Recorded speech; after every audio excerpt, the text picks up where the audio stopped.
నమస్తే welcome to Andhraprabha TV నేను సౌజన్య ఉత్తరాల గ్లోబల్ స్టార్ రామ్ చరణ్ సతీమణి ఉపాసన కొణిదెల గురించి ప్రత్యేకంగా పరిచయం అవసరం లేదు.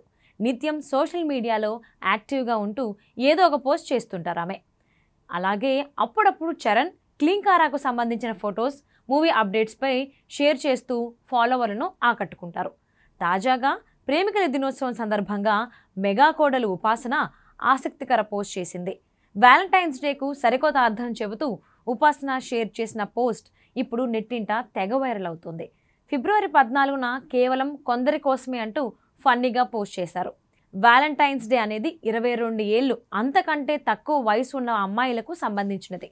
మీరు అంతకంటే ఎక్కువ వయసు ఉన్నవారు అయితే ఆంటీ దయచేసి ఇంటర్నేషనల్ ఉమెన్స్ డే కోసం ఎదురు చూడండి అంటూ పోస్ట్ చేశారు ఉపాసన. ఆమె పోస్టుకు స్మైలీ ఈమోజీలను సైతం జత చేయడంతో నెట్టింట వైరల్ అవుతోంది. ఉపాసన పోస్ట్పై నెటిజన్స్ క్రేజీగా రియాక్ట్ అవుతున్నారు. ఇక చరణ్ సినిమాల విషయానికి వస్తే ఇటీవలే సంక్రాంతి కానుకగా గేమ్ చేంజర్ సినిమాతో ఆడియన్స్ ముందుకు వచ్చాడు. డైరెక్టర్ శంకర్ దర్శకత్వం వహించిన ఈ పొలిటికల్ యాక్షన్ చిత్రంలో కియారా అద్వానీ, అంజలి, శ్రీకాంత్ కీలక పాత్రలు పోషించారు. భారీ అంచనాల మధ్య విడుదలైన ఈ సినిమా మిక్స్డ్ టాక్ అందుకుంది. ప్రస్తుతం చరణ్ డైరెక్టర్ బుచ్చిబాబు దర్శకత్వంలో ఓ సినిమా చేస్తున్నారు.